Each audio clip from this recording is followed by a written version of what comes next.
Привітання, сябри. Сьогодні 27 вересня 2020 года. Вон там стоїть наша суполка.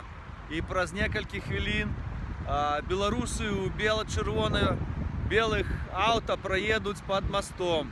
Тому ми їх чекаємо. Сябри, вон з горки спускаються машини. Бело-червоно-белые, это наши сябри. А ось тут ми. Їх зараз будемо зустрічати.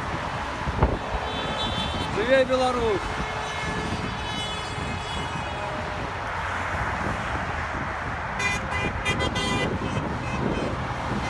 Бело-червоно-белые, это наши. Миннеаполис, 27 вересня 2020 года. Белорусы, мы вас вельми любим и вельми підтримуємо. Мы переможем.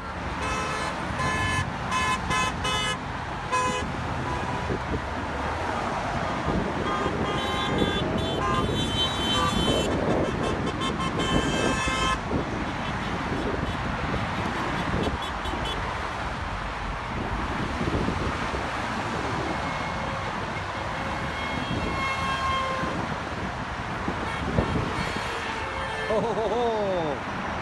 Отклеили, облепили всю машину, всю авто. О, это еще не все. Ого, сколько! Ничего себе!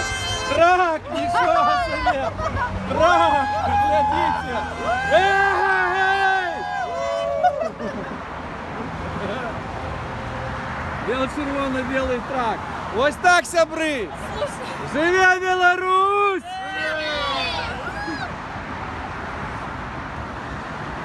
Ну що, до зустрічі. Дякую. 3. Привітання, Міннеаполіс! Живе вічно!